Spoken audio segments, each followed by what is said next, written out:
pas trop de gens qui vont être en retard. Donc, on va corriger ces exercices. Je me suis rendu compte en faisant les corrections détaillées qu'il y avait des erreurs à corriger. Donc, j'ai rectifié et je vous ai mis sur Discord le corriger, rectifié, et je l'ai mis aussi sur Pronote, s'il y a des gens qui veulent corriger leur corriger. Donc, on va commencer par le premier exercice. Exercice 1, on lance 2 dés. C'est l'exemple qu'on avait vu dans le cours. Donc, c'est quelque chose d'assez familier. Quelle est la probabilité d'avoir au moins un 6 donc sur les 2 lancers dés? Exactement un 6 sur ces 2 lancers, la somme qui fait 7 ou le produit. Et les réponses, donc, vous les avez sur le corrigé. On va détailler un petit peu tout ça. Alors, au départ, j'appelle l'événement A l'événement qui m'intéresse, c'est-à-dire obtenir au moins un 6. Et le au moins 1, vous avez rencontré ça, je pense, au lycée. Quand on veut trouver une proba de au moins quelque chose, on va prendre l'événement contraire. B, c'est abat. C'est le contraire de au moins un 6, c'est aucun 6. Et je vais essayer d'exprimer l'événement B. Avoir aucun 6, ça ne doit pas être très compliqué à décrire. Donc, il y a ceux qui commencent par 1, enfin, qui commencent. Il y a le couple 1-1, le couple 1-2, j'ai pas tout écrit, hein. Le couple 1-5, ensuite le couple 2-1, le couple 2-2, le couple 2-5, c'est pareil avec des 3, jusqu'à 5-1, jusqu'à 5-5. Il suffit, quand on écrit les couples de lancer de dés, de ne jamais faire apparaître le 6 pour avoir aucun 6. En fait, quand j'écris ça, j'ai des couples d'éléments dans l'ensemble 1-5. Donc, le premier terme est dans l'ensemble 1,5, le deuxième terme est dans l'ensemble 1,5. Ça, c'est donc le produit cartésien de l'ensemble des nombres de 1 à 5 avec l'ensemble des nombres de 1 à 5. Donc, le cardinal de B, je fais 5 fois 5. En fait, on fait un arbre, hein, tout simplement. C'est un petit peu ce qu'on avait vu dans le cours. Donc, 5 fois 5, 25. Ça, c'est le cardinal de cet ensemble B. Cet ensemble B qui est un sous-ensemble de oméga. Un ensemble oméga, l'univers oméga, il est décrit sur le corrigé. Je reprends peut-être, voilà, l'univers oméga, il était décrit ici avec cardinal de oméga égale 36. Donc ça, je l'ai pas détaillé sur le diaporama. J'y reviens.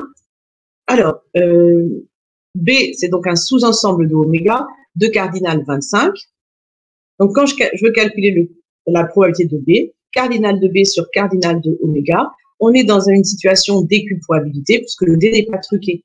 Donc, 25 divisé par 36, ça, c'est la probabilité de l'événement B. Pour avoir les probabilités d'événement A, je fais 1 moins P de B, puisque c'est l'événement contraire. Donc, 1 moins 25 sur 36, on met au même dénominateur, on trouve 11 sur 36. Normalement, si je ne me suis pas trompée, c'est ce que je vous ai mis sur le corrigé. La question suivante. La question suivante, c'était la probabilité d'avoir exactement un 6. Donc, j'appelle C l'événement obtenir exactement un 6 et je décris cet événement. Donc, j'écris complètement tous les événements élémentaires qu'il constitue, tous les résultats. Donc, 1, 6, 2, 6, 3, 6, 6, 6. Ah non, je ne le prends pas parce que c'est pas exactement un 6, 6, 1, etc. Donc, si je compte, il y en a dedans. 1, 2, 3, 4, 5. 1, 2, 3, 4, 5. Il y en a 10. Donc, le cardinal de C, c'est 10. Pour calculer la proba de l'événement C, je calcule le cardinal divisé par le cardinal de oméga. Ce qu'on a appelé dans le cours aussi, nombre de cas favorables sur nombre de cas possibles. Donc, 10 cas favorables sur 36. Question suivante. Une question? Oui, j'aimerais bien savoir, oui. mais là c'est possible parce que il y a un nombre récent de possibilités, mais si jamais il y avait plein de possibilités, on ferait comment avec le cardinal? On essaierait de les compter. Là, c'est vrai qu'on peut les décrire, les écrire à la main. Ici, on voit que pour obtenir ce que j'ai fait à la main, j'aurais pu le faire de façon plus systématique. Il y a tous ceux qui finissent par 6, j'en ai 5. Tous ceux qui commencent par 6, il y en a 5. Donc, on voit que si on généralise avec un dé à 50 faces, par exemple, il y aura tous ceux qui finissent par 6, tous ceux qui commence par 6. Donc, on peut les compter quand même de façon plus générale. Merci. J'avais aussi une question. Je me demandais si pour, Oui. pour cet exercice, si on n'aurait pas pu faire une loi binomiale. Avec une loi binomiale. Alors, d'abord, pour le moment, on fait que des probas, donc on va pas travailler encore sur les variables aléatoires et les lois binomiales qu'on va voir dans le chapitre suivant. On va faire simple. Pourquoi vous faites des choses si compliquées? Ça m'a rappelé des choses de l'année dernière. Exactement. C'est quand on a une succession de... oui, effectivement, parce qu'on aura une succession ici de d'événements, enfin d'expériences. Mais là, on lance les 2 dés en même temps. Donc, comme je lance les 2 dés en même temps, c'est pas vraiment une succession. Je fais, c'est simultané. Oui, donc, mais je me disais qu'en c'est soi, pas, si on pas les avait pas nécessaire en d'aller même temps, chercher ça un aurait été pareil. Comment? Oui, mais je me disais que si on les faisait l'un après l'autre, ça revenait à peu près au même qu'en même temps. Oui, c'est vrai que ça revient au même. Sur 2 lancers, c'est franchement pas nécessaire de faire apparaître une loi binomiale. Je pense que là, cherchez pas les trucs compliqués quand on veut faire simple, parce que les trucs compliqués, on va les voir plus tard. Alors, pour la somme égale à 7, la somme, on avait déjà regardé un petit peu toutes les possibilités qu'on avait. On a dit qu'on pouvait aller de 2 jusqu'à 12. Donc, pour avoir une somme égale à 7, c'est pareil, j'ai fait à la main. J'ai compté 1 plus 6, 2 plus 5, 3 plus 4, 4 plus 3, 5 plus 2, 6 plus 1. Donc, je suis montée du minimum sur le dé 1 ou le dé rouge ou bleu, suivant ce qu'on avait choisi comme convention. Donc, 1, 2, 3, 4, 5, 6. Ce premier dé prend toutes les valeurs de 1 à 6. Et pour que la somme soit égale à 7, le deuxième dé va prendre les valeurs 6, 5, 4, 3, 2, 1 pour que ça diminue. Donc, je compte, j'ai 6 possibilités. Le cardinal de D, c'est 6. Donc, la proba de D, 6 sur 36. Pour la question sur le produit égal à 12. Alors là, c'est plus compliqué le produit. Si je commence avec le premier dé égal à 1, le deuxième dé peut pas faire 12, donc ça va pas marcher. Donc ensuite, je me dis, bah, le premier dé égal à 2, donc le deuxième dé, ça fait 6, ça marche. Ou le premier dé qui vaut 3, le deuxième dé vaut 4. C'est pas mis dans l'ordre. Ensuite, le premier dé peut faire 4, dans ce cas-là, le deuxième fait 3. Si le premier dé fait 5, ben ça, je peux pas avoir un produit qui fasse 12. Et si le premier dé fait 6, avec 2, ça marche. Donc en fait, le nombre de possibilités est très réduit, on n'en a que 4. Donc la proba de E, le cardinal de E sur le cardinal de oméga, 4 sur 36. Bon, voilà. Après, il y a les simplifications sur le corrigé. Avec les simplifications, 1 sixième, 1 neuvième, si on le souhaite. Donc voilà pour ce premier exercice. Je vais passer à l'exercice 2. L'exercice 2, je vous rappelle l'énoncé.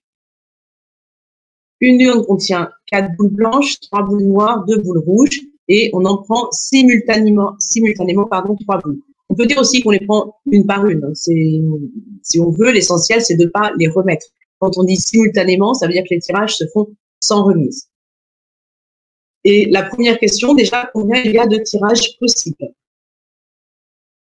Alors, j'ai noté les boules, je les ai numérotées. Je les ai numérotées, les boules, pour faire apparaître le fait que les boules blanches, il y en a 4. Donc, on a plus de chances de récupérer une boule blanche qu'une boule noire, parce que les boules noires, il n'y en a que 3. Ou une boule rouge, parce que les boules rouges, il n'y en a que 2. J'ai appelé E l'ensemble de toutes les boules, c'est-à-dire, en fait, E, ça représente l'urne dans laquelle on va tirer. Donc, toutes les boules sont représentées. Donc, on a dit qu'on voulait tirer dans cette boule simultanément une poignée de 3 boules. Donc, un tirage, ça va être un sous-ensemble de E à 3 éléments. Par exemple, la boule blanche numéro 2, la boule noire numéro 3, la boule rouge numéro 1. Donc ça, c'est un tirage. Quand on effectue un tirage, on prend 3 boules parmi toutes les boules qui sont ici. Donc, le cardinal de oméga, l'ensemble de tous les tirages possibles, donc tous les tirages de cette forme-là. Là, je les ai pas représentés parce que ça commence à faire beaucoup trop. Le cardinal d'oméga, ça va être le nombre de tirages possibles. C'est donc en fait le nombre de sous-ensembles de E. E, c'est ça, à 3 éléments. Et là, ça commence, il y a un indice, hein. La réponse, c'est pratiquement dans la question. Combien y a-t-il de sous-ensembles de E à 3 éléments? 3 parmi 9, puisqu'il s'agit de choisir 3 éléments parmi les 9 boules qu'il y avait dans l'urne. 3 parmi 9, je pose le calcul. Je calcule 9 fois 8 fois 7, donc 3 facteurs en haut. Je divise par factoriel 3. Avec une petite simplification, ici, si je simplifie par 3, il me reste 3 dans le 9. Si je simplifie par 2, le 8, il me reste 4. Donc, 12 fois 7 égale 84. Ça, c'est le cardinal de oméga. Question suivante. Je vais vous présenter la question quand même. Donc, question suivante. Quelle est la probabilité d'obtenir exactement une boule blanche quand on effectue un tirage de 3 boules? J'appelle A l'événement, obtenir exactement une boule blanche, et je vais chercher le cardinal de A pour ensuite utiliser les cubes probability. Le cardinal de A, je choisis une boule blanche dans un tirage de 3 boules. Bah, la boule blanche, j'ai combien de possibilités déjà pour la choisir? 4, puisqu'il y a 4 boules blanches dans l'urne de départ. Maintenant, il s'agit de choisir les 2 autres boules. Et comme je veux exactement une boule blanche, les 2 autres boules, c'est soit on les prend parmi les noirs et parmi les rouges. Donc, je prends 2 boules parmi 3 noirs et 2 rouges. Donc, parmi 5 boules. J'ai 2 choix, j'en prends 2 parmi 5. J'arrange un petit peu le calcul. Donc, 2 parmi 5, c'est 5 fois 4 divisé par 2. 2 facteurs en haut divisé par factoriel 2. Je simplifie le 4 avec le 2. Ça fait 5 fois 2, 10. 4 fois 10, 40. La probabilité de l'événement A, le cardinal de A sur le cardinal d'oméga. Le cardinal de A, c'est le 40 qu'on vient de trouver. Et le cardinal de oméga, c'est le 84 qu'on a déterminé tout à l'heure. Et c'est là, donc, j'ai dû rectifier sur le corrigé. 40 sur 84. J'avais mis 10. Il y avait une grosse confusion là entre les deux questions. J'avais tout mélangé. Donc, on vient justement à la question suivante. La question suivante, c'est maintenant la probabilité d'obtenir au moins une boule blanche. Alors, dans les questions où on a au moins quelque chose, il peut être judicieux de se placer, d'étudier l'événement contraire qui va être aucune boule blanche. C'est plus facile d'éliminer les boules blanches que de dire au moins. Donc, pour déterminer le cardinal de B-bar, aucune boule blanche, je sais qu'il va falloir que je choisisse 3 boules, parce que c'est toujours un tirage de 3 boules, mais dans les 3 noirs ou les 2 rouges. Donc, finalement, j'élimine les boules blanches et je fais donc un tirage de 3 boules parmi 5. Je calcule, j'arrange le calcul. Donc, pour calculer 3 parmi 5, 5 fois 4 fois 3, 3 termes, je divise par factoriel 3. Je simplifie un petit peu, c'est comme si je faisais 5 fois 2, il me reste 10. Donc, la proba de l'événement B-bar, c'est cardinal de B-bar sur cardinal d'oméga, le 10 sur 84. Ce qui fait que pour calculer P de B, je fais 1 moins P de B-bar, 84 moins 10, 74. 74 sur 84, on retrouve sur le corrigé, ici, le corrigé que j'ai corrigé. La suite, question suivante. Donc, la question suivante, on nous demandait maintenant la probabilité d'obtenir au moins une boule blanche et une boule rouge. La question 4.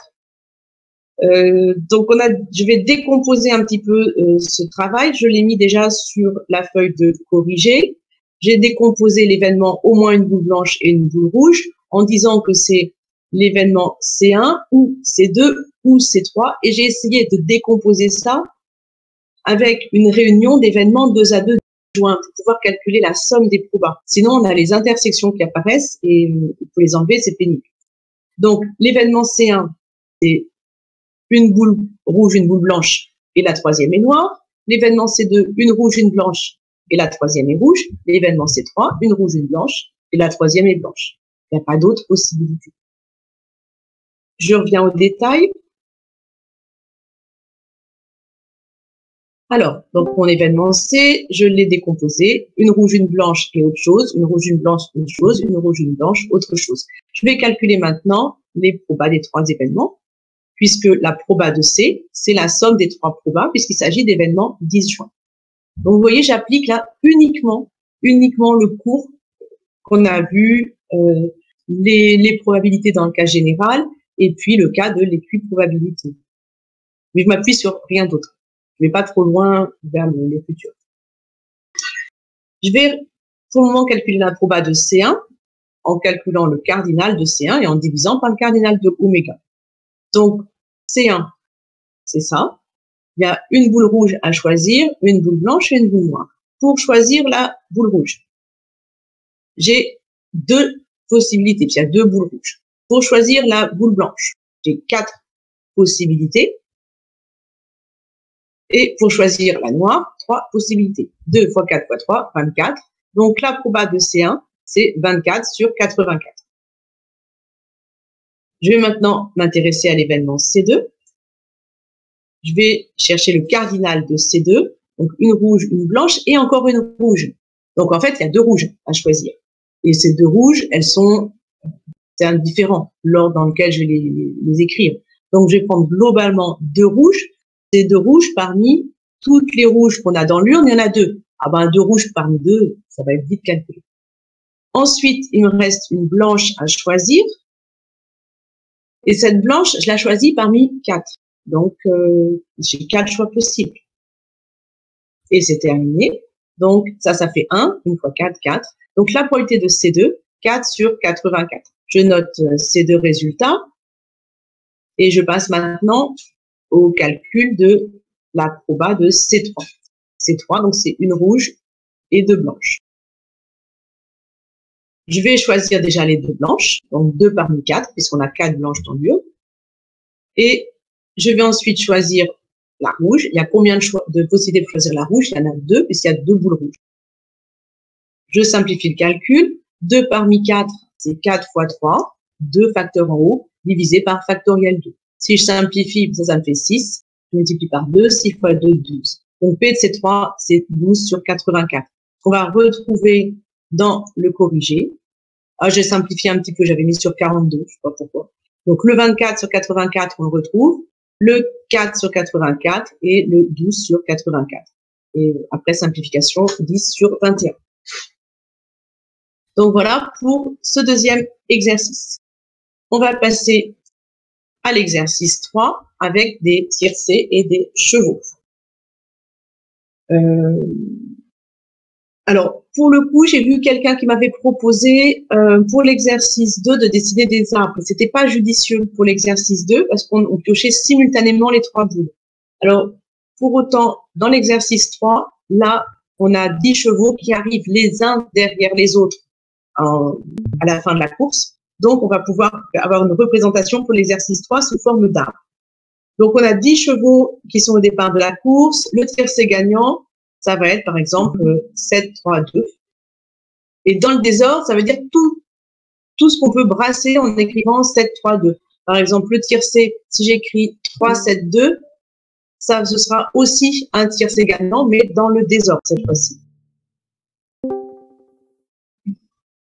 Alors, première question, combien y a-t-il de tiercés gagnants dans l'ordre et dans le désordre? Je vais donc représenter tous les tiercés possibles grâce à un arbre. En vrai, je les représente pas tous parce que c'est énorme le nombre de résultats.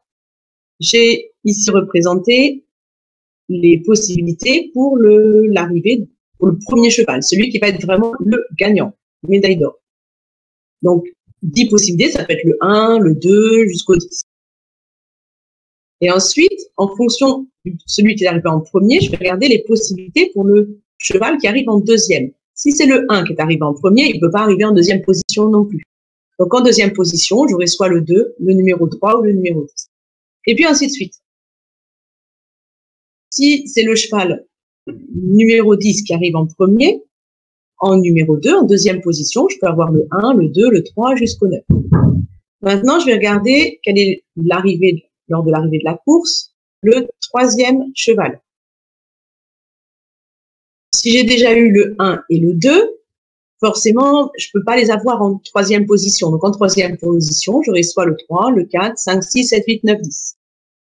Et ainsi de suite. Alors, pareil pour cette arrivée-là, je peux pas tout représenter, c'est énorme.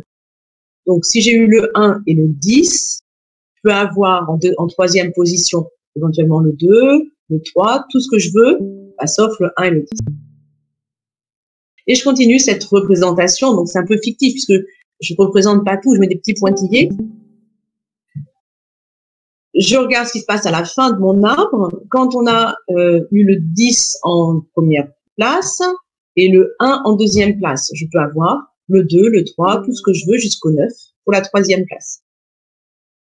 Si j'ai eu déjà le 10 en première place, le 9 en deuxième place, j'ai au choix le 1, le 2, le 3, le 4, le 5 jusqu'au 8 pour la troisième place.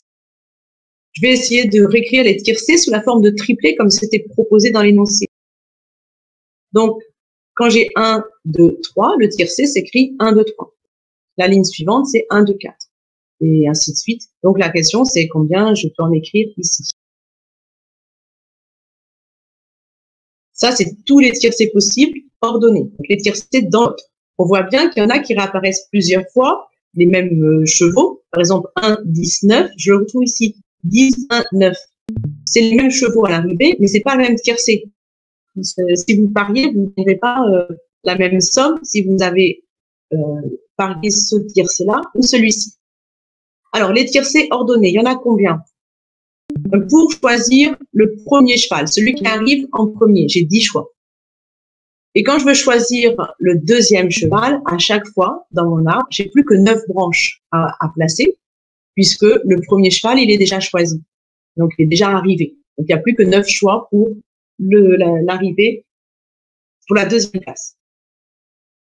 Pour la troisième place, j'ai plus que 8 choix, parce qu'il y a déjà 2 chevaux qui sont arrivés. Donc, il y a 8 choix possibles à chaque fois. Ça signifie que ici, j'avais 10 possibilités. Là, à chaque possibilité, j'ai 9 branches. Et ici, à chaque possibilité, j'ai 8 branches. Donc, quand je fais 10 fois 9 fois 8, ça fait 720. Ça, c'est un calcul d'arrangement. On l'a vu dans le cours sous cette formule. Maintenant, ça, c'est les tiercés ordonnés. Je vais me poser la question des tiercés non ordonnés. C'est-à-dire, quand on parie, on peut parier sur le tiercé dans l'ordre et on gagne moins quand on parie dans le désordre. Alors, non ordonnés, par exemple, je vous parlais tout à l'heure du 1 et 10 et le 9. Ces 3 chevaux-là, une fois qu'ils arrivent dans les tiercés gagnants, peuvent arriver dans cet ordre-là, le 1 en premier, ou alors le 10 en premier, ou éventuellement le 9 en premier, mais je ne l'ai pas représenté, parce que j'avais pas assez de place. Donc là, j'en ai mis 3 identiques, 3 tiercés dans le désordre qui sont identiques, mais en fait, il y en a plus que ça. Il y en a combien? C'est toutes les façons de ranger les 3 chevaux 1, 10, 9 dans des ordres différents. Et ça, c'est le nombre de façons de permuter les nombres 1, 10 et 9.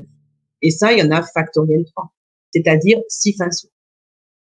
Donc, les tiercés non ordonnés, je vais prendre les 720 possibilités et je vais regrouper. Comme je les regroupe 6 par 6, je vais diviser par 6. Donc, les tiercés non ordonnés, il y en a beaucoup moins, il n'y en a que 120. Puisqu'on fait des paquets de 6 à chaque fois en prenant tous ceux où il y a les mêmes chevaux. J'espère que ça, c'est assez clair. Donc, les tiercés dans l'ordre, 720. Les tiercés non ordonnés, 120. Je vérifie que c'est bien ce que je vous avais mis sur le corrigé. C'est ça. Les tiercés dans l'ordre, 720. Dans le désordre, je divise par 6, j'en ai plus que 120. J'étais ici. Alors, la question suivante, c'était la probabilité que le cheval numéro 2 arrive en premier. Parce que je parie sur ça et je veux savoir quelle est la probabilité que je gagne mon pari. Alors, là, en fait, on va pas forcément s'intéresser à toutes les possibilités. Si je veux, j'appelle A l'événement, le cheval arrive en premier, je veux calculer P de A. C'est-à-dire, c'est cardinal de A sur cardinal de oméga. Place, on écrit probabilité. Mais qu'est-ce que je vais choisir comme oméga? C'est ça, finalement, toute la question. Je vais prendre tout simplement les résultats possibles pour la première place. Parce que je m'en fiche de ce qui se passe à la deuxième, à la troisième place. Moi, ce que j'ai parié, c'est sur la première place. Alors, les résultats possibles pour la première place, Ben, c'est soit le 1, soit le 2, soit le 10. Donc, quand je vais faire mon calcul, je vais être amené à diviser par 10. Il n'y a plus qu'à calculer le cardinal de oméga. Le cardinal, oméga, c'est quoi? Le cardinal de A, pardon. Le A, c'est quoi? C'est le cheval numéro 2 arrive en premier. A, c'est un événement, c'est donc un sous-ensemble de oméga. C'est juste le 2, quoi. C'est un tout petit sous-ensemble. Il n'y a pas tellement de possibilités. Donc, A, c'est bien un sous-ensemble de oméga. Quel est le cardinal de A? 1. Donc, une chance. Si on le refait de façon intuitive, oui, le fait que le cheval numéro 2 arrive en premier, il y a une chance. Simplement, là, je l'ai détaillé avec les probabilités en mettant en évidence l'univers oméga, l'ensemble qui m'intéresse et en écrivant cardinal de A sur cardinal de oméga, pour pouvoir ensuite le généraliser à des situations plus complexes. La question suivante, c'était la probabilité que le cheval numéro 2 arrive dans le tiercé gagnant. Donc, dans mon arbre, quoi. Ça veut dire, quand je vais calculer la proba, cardinal de A sur cardinal de oméga, c'est plus forcément le même univers qui va m'intéresser. Ici, je vais prendre l'ensemble de tous les tiercés gagnants. Donc, je m'intéresse plus à l'ordre. Je vais prendre tous les tiercés gagnants en les prenant dans le désordre. Donc, ceux que j'avais tracés en rouge tout à l'heure sur l'arbre. Cardinal de oméga, on l'a calculé tout à l'heure, c'était 120. Ça, c'était tous les tiercés gagnants sans me préoccuper de l'ordre. Maintenant, je veux savoir si le cheval numéro 2 se trouve dans ce tiercé gagnant. Donc, le cardinal de A. Il s'agit de déterminer, en fait, tous les tiercés dans le désordre qui contiennent le cheval numéro 2. Il s'agit de choisir, donc, les deux autres chevaux. Donc, je vais déterminer le nombre de choix des deux chevaux autres que le numéro 2. C'est-à-dire dans les 9 autres chevaux. Il faut donc que je choisisse maintenant 2 chevaux parmi les 9 autres pour accompagner mon cheval numéro 2 à l'arrivée. Donc, tout est écrit, hein. J'en prends 2 parmi 9, 2 parmi 9, 9 fois 8 divisé par 2, je simplifie, 9 fois 4, 36. Donc, le cardinal de A, c'est 36. 36 sur 120, si je veux simplifier par 12, ça fait 3 chances sur 10. Voilà pour cette question. La question suivante.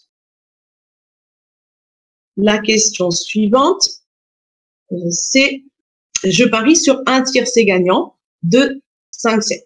Quelle est la probabilité que je gagne mon pari dans l'ordre? Donc, que ce soit exactement 2, 5, 7 dans cet ordre-là à l'arrivée.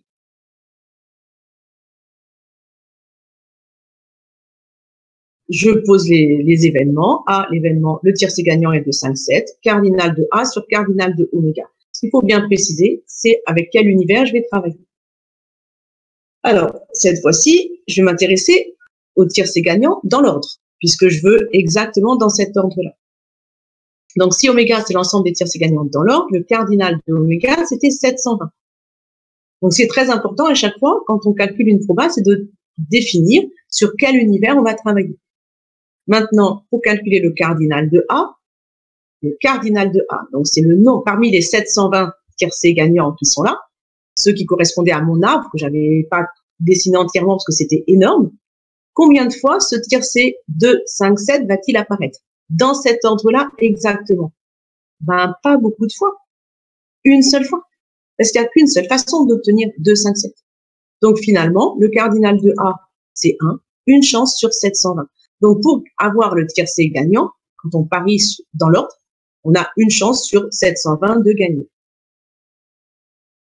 Maintenant, je vais me poser la question, oui, mais si je gagne dans le désordre, parce que si on a parié sur 2, 5, 7 et que finalement, à l'arrivée, c'est 5, 2, 7, il parie quand même, on a fait les paris, mais on gagne moins.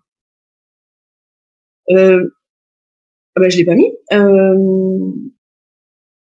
crois que j'ai oublié de faire cette question. Hop. Voilà, ben c'est ça. J'étais fatiguée, c'était hier soir. Donc, mais ça doit réapparaître sur le corrigé ici. Donc, vous ne l'aurez pas détaillé, c'est 1 sur 120. Alors, pourquoi 1 sur 120? Il faut reprendre ici exactement la même chose. Simplement, vous allez prendre le tiercé gagnant, c'est 2, 5, 7 dans n'importe quel ordre. Vous prenez cardinal de A sur cardinal de oméga. Et ici, au lieu de prendre l'ensemble des tiercés gagnants dans l'ordre, 720, je les prends dans le désordre. J'en ai plus que 120. Et il n'y aura toujours qu'une seule façon d'obtenir 2, 5, 7, mais dans n'importe quel ordre. D'où le résultat. Donc, pas très détaillé, je suis désolée, je suis un peu oubliée. Dans le désordre, c'est une chance, mais sur 720. Bon, ben voilà pour le tiercé. Et maintenant, on va jouer au domino. Alors, donc je passe à l'exercice suivant. Sauf s'il y a des questions, vous criez, vous arrêtez. Moi, j'ai pas très bien compris la question 3. La question 3, c'était, je parie que le cheval numéro 2 arrive dans le tiercé gagnant. Oui.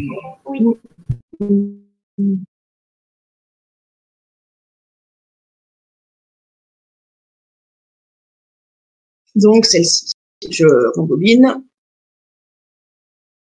Alors, le fait que le cheval numéro 2 arrive dans le tiercé gagnant, il y a plusieurs possibilités. Soit il va arriver à la première place, à la deuxième place ou à la troisième place. Mais ça m'intéresse pas trop de fixer sa place. Donc, ce qui m'intéresse, c'est qu'il soit dans le podium, quoi, en fait. On met pas les chevaux sur des podiums, c'est un peu compliqué. Mais l'idée, c'est ça, c'est qu'il soit sur le podium. Et j'ai combien de podiums possibles? C'est 120. Donc, 120, ça correspondait... Ça correspondait 120, si je rembobine, c'était au tout début. Non.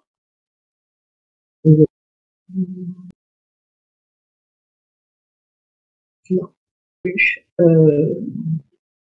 J'arrive pas à rembobiner. Bon, c'est large, quoi. C'est un petit peu long de revenir au point de départ. Donc, qu'est-ce que j'ai fait? Je suis plus à la bonne question. Ah si, ben voilà, j'ai retrouvé. J'ai retrouvé mon arbre. Donc, le cheval numéro 2, je regarde quand est-ce qu'il arrive, mais je m'intéressais aussi ici au tiercé non ordonné. Je vais le refaire au tableau parce que j'ai du mal à le réexpliquer. Voilà, je vais le remettre au tableau. Donc, le cheval numéro 2, on peut avoir le 2 avec le 1 et le 3. Je peux avoir le 2 avec le 1 et le 4. Le 2 avec le... Enfin, bref, avec les autres. Et ici, l'ordre n'importe peu. Si je compte tous les sous-ensembles possibles, donc ça me fait oméga, tous les sous-ensembles possibles, on avait dit qu'on en prenait 3 parmi 10. J'ai fait ça. On n'a pas écrit de cette façon-là. On n'a pas écrit de cette façon-là. On a écrit que c'était 10.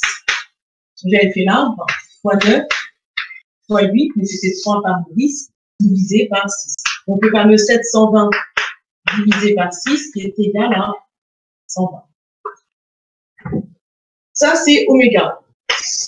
Et A, c'est les mêmes, mais simplement, ils contiennent tous l'élément 2. Donc, comme l'élément 2 est fixé, ce qui m'importe, c'est choisir les deux autres chevaux. Pour choisir les deux autres chevaux, j'ai combien de possibilités? Je choisis 2 chevaux parmi 9, c'est-à-dire tous sauf le cheval numéro 2. Donc, c'est ça que je vais diviser par 120. C'est peut-être mieux comme ça.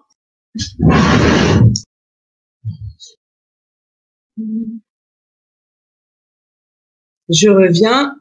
Donc, 120, c'était tous les tiercés qui n'étaient pas ordonnés. Et je divise, pour revenir à la diapo. Voilà.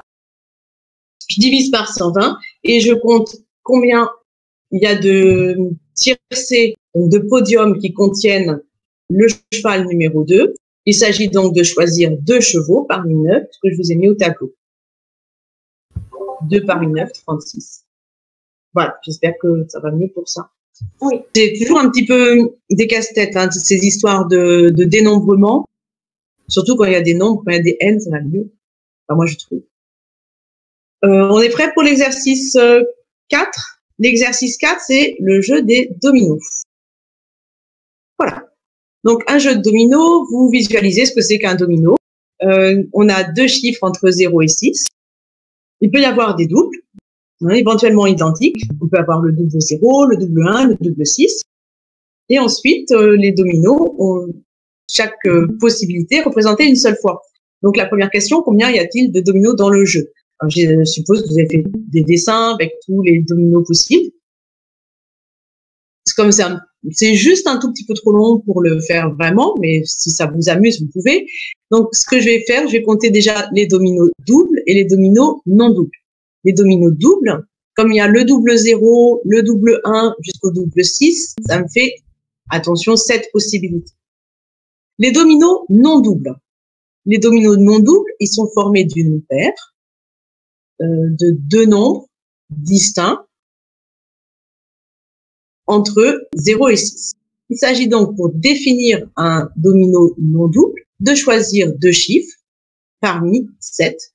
Entre 0 et 6, il y a 7 valeurs possibles. Donc, 2 parmi 7. Ça, c'est toutes les possibilités pour construire des dominos non doubles. 2 parmi 7, ça se calcule en faisant 7 fois 6 divisé par 2, 7 fois 3, 21. Donc ça, c'est les doubles. Ça, c'est les non doubles. Je les ajoute. J'ai donc 28 dominos dans mon jeu de dominos. Mais normalement, on a toujours perdu. Donc, c'est pour ça qu'il y en a beaucoup moins. Si vous avez essayé de compter chez vous des jeux de dominos, forcément, il y en a moins que 28 parce que vous en avez perdu. Alors, maintenant, on veut savoir, quand on prend 2 dominos dans le sachet, donc on met le sachet de dominos dans un petit sachet en tissu, on ferme les yeux et on en pioche 2 au hasard. Combien il y a de tirages possibles de 2 dominos par 28? Eh bien, la réponse est dans la question. Il s'agit de prendre 2 dominos parmi 28. Je fais 28 fois 27, je divise par 2. Et bon, ça simplifie, ça doit faire, donc ça fait 14 fois 27, il paraît que ça fait 378. Une petite calculatrice nous dit ça. La question suivante, c'est maintenant que j'ai tiré 2 dominos, il y avait, voilà, on a tiré au hasard 2 dominos, combien de tirages possibles? Maintenant que j'ai tiré 2 dominos, ces 2 dominos, je voudrais savoir s'ils sont compatibles, c'est-à-dire si je peux les mettre bout à bout. Pour les mettre bout à bout, il faut qu'ils aient un chiffre en commun. Vous avez déjà joué au domino. Donc, pour les mettre bout à bout, je veux qu'ils aient un chiffre en commun. Et je vais donc calculer la proba que ces 2 dominos ont un chiffre en commun. J'appelle A cet événement. Je vais calculer le cardinal de A sur cardinal de oméga. On est dans une situation d'équiprobabilité. Oméga, c'est le nombre de tirages possibles de 2 dominos. Donc, 378, on vient de le calculer. Maintenant, il s'agit de déterminer le cardinal de A. Pour déterminer le cardinal de A, c'est l'événement, les 2 dominos ont un chiffre en commun. Alors déjà, quel chiffre? Donc, je vais choisir le chiffre commun de ces 2 dominos. J'ai 7 façons de le choisir. Ça peut être le 0 qui est commun, ou le 1, ou le 2. Ça, c'est toutes les possibilités pour le chiffre commun. Quand ce chiffre commun est choisi, je vais devoir choisir les 2 autres chiffres. Les 2 autres chiffres, ce sont 2 chiffres distincts entre 0 et 6. Parce que ça peut pas être le même. Parce que sinon, les 2 dominos que j'aurais tirés, ils auraient un chiffre commun ici et un autre chiffre commun là. Ce serait le même domino. Et on a dit que il n'y avait pas 2 fois le même domino dans notre jeu. Tous les dominos étaient distincts. Donc forcément, si je veux construire à partir d'un chiffre commun 2 dominos, il faut que je choisisse 2 chiffres différents l'un de l'autre, mais qui peuvent être égaux à celui-ci. On peut tomber sur des doubles. Alors, 2 chiffres entre 0 et 6, ça veut dire prendre 2 nombres distincts parmi 7. 2 parmi 7. 2 parmi 7, on a déjà fait le calcul tout à l'heure, c'est faisait 7 fois 3, 21, donc 7 fois 21. J'ai écrit ici que le cardinal de A, c'était 7 fois 21. Et en bas, le 378, il provenait d'un 14 fois 27 tout à l'heure. Donc, j'ai simplifié le 7 et le 14. J'ai simplifié par 7, il me reste 2 en bas. Ici, en haut, le 21 et le 27, j'ai tout simplifié par 3. Il me reste 7 en haut, 9 en bas. Donc, en haut, j'ai 7. En bas, j'ai 2 fois 9, 18. Donc, 7 chances sur 18. Et ben voilà pour cet exercice. Et on est arrivé donc au bout de nos 4 exercices. J'espère pas trop vite. C'est pas facile de pas aller trop vite. Voilà, on a toutes les réponses ici, mais c'est vrai que c'était très très succinct. Les réponses que je vous avais envoyées, et ça nécessitait un petit peu plus d'explications. Pour demain, je vous laisse méditer déjà tout ça. Donc, vous reprenez ça, vous essayez de bien comprendre. S'il y a des questions, vous me renvoyez des questions par Discord. Moi, je vais vous mettre les diapos sur Discord, puis je vous les enverrai par mail aussi. Et puis, tout à l'heure ou après déjeuner, je vous enverrai 2 autres exercices de probabilité qui sont peut-être un petit peu plus abstraits que ceux qu'on vient de voir là. Vous y réfléchirez et demain, donc rendez-vous demain, même heure, pour un diaporama d'explication sur les 2 exercices que je vais vous envoyer. Donc, vous commencez à y réfléchir un petit peu à l'avance parce que ça permet comme ça d'être plus efficace dans la compréhension après dans le cours vocal. Voilà. Écoutez, je vous souhaite. Oui, il y avait une question? Oui, c'était juste sur l'exo4, le 1, le 28. Alors, l'exo4, est-ce que le 1 du 4. Les 28. Oui, voilà, c'est ça. Ouais. Ok, je vais revenir au tableau. Merci.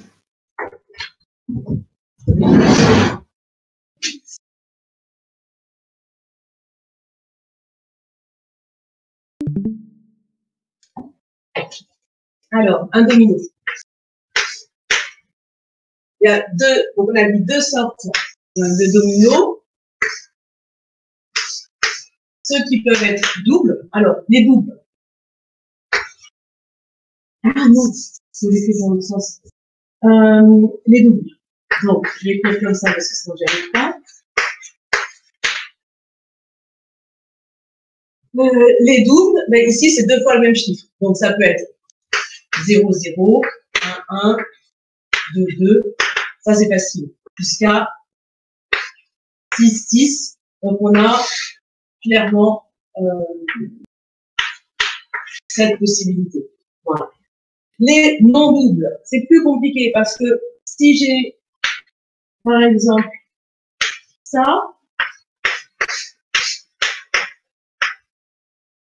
c'est la même chose que ça. Donc, si je fais un arbre, ça peut être une idée, mais je vais avoir je vais compter 2 fois le même domino. Si je fais merci, un arbre, c'est ça que j'avais pas compris. Ah, voilà. Parce que ces deux-là, c'est le même. Ce n'est pas deux. C'est ça, ok, merci. Et l'idée de faire des arbres, si je prends le 1, je peux le marier avec le 2, je peux le marier avec le 3 jusqu'au, j'ai oublié le 0. Avec le 0, le 2, le 3, etc. jusqu'au 6. Mais si je prends le 2, je peux aussi le marier avec le 0, le 1, etc. Donc si je fais des arbres, ce domino-là, il apparaît 2 fois. Donc la notion d'arbre est un petit peu mal appropriée ici. En fait, parce que si je dis je prends simplement 2 parmi 7, 2 parmi 7, quand je fais le calcul, je fais 7 fois 6. Le 7 fois 6, c'est le début de l'arbre, en fait. C'est-à-dire, je choisis le premier terme de mon domino, je choisis le deuxième, et là, je me dis, ah oui, mais j'en ai compté 2 fois trop. Ben, c'est pas grave, je divise par 2. Parce qu'on voit qu'on en a compté 2 fois trop. Donc, si on le fait avec un arbre, il faut se rendre compte qu'on a compté 2 fois trop. Et sinon, on peut dire directement qu'on en prend 2 parmi 7. Et ce qui nous fait le 21. Donc, 21 et 7, 28. Mais par contre, on compte pas 2 fois ceux qu'on a déjà comptés. Les doubles? Dans les non-doubles, on les a enlevés. C'est ça? Les doubles, on les a mis ici, et les non-doubles, ils sont là. Et c'est vraiment séparé comme calcul. D'accord, ok. Merci.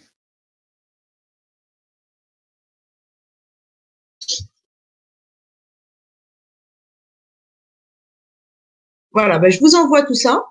Et puis,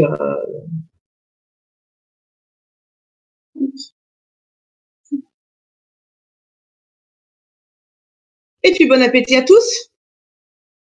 Merci, bonne appétit. Merci.